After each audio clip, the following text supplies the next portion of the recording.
L'histoire des rescapés du Titanic est une tragédie marquée par des récits poignants de survie, de courage et de perte. Lorsque le RMS Titanic, considéré comme insubmersible, a heurté un iceberg dans la nuit du 14 au 15 avril 1912, il transportait environ 2224 passagers et membres d'équipage. Parmi eux, seuls 706 ont survécu, tandis que plus de 1500 ont péri dans l'Atlantique Nord. Les événements du naufrage. Le Titanic a quitté Southampton, en Angleterre, le 10 avril 1912, pour son voyage inaugural vers New York. Le 14 avril, à 23h40, le navire a heurté un iceberg. Le choc a causé une brèche sous la ligne de flottaison, inondant plusieurs compartiments étanches. La panique à bord. Alors que le navire commençait à sombrer, l'équipage a tenté de faire monter les passagers dans les canots de sauvetage. Cependant, il y avait une pénurie criante de canots, ne pouvant accueillir que la moitié des passagers. De plus, les premiers canots ont été lancés à la mer à moitié plein en raison de la confusion et de la croyance que le Titanic ne pouvait pas couler. Les classes sociales et la survie.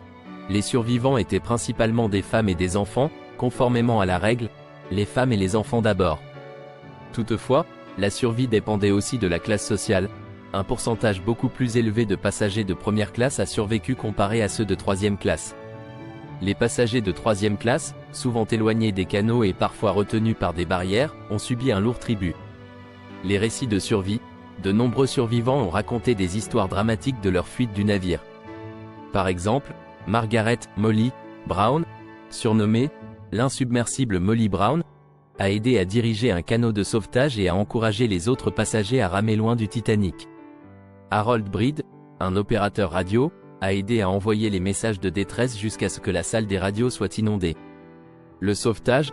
Les survivants ont été secourus par le RMS Carpathia, un navire qui a répondu aux appels de détresse du Titanic.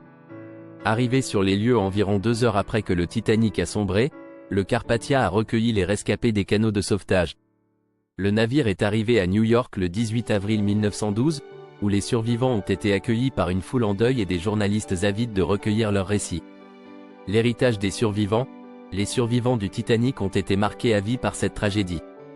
Beaucoup ont témoigné lors des enquêtes qui ont suivi, partageant leurs récits pour tenter d'expliquer ce qui s'était passé.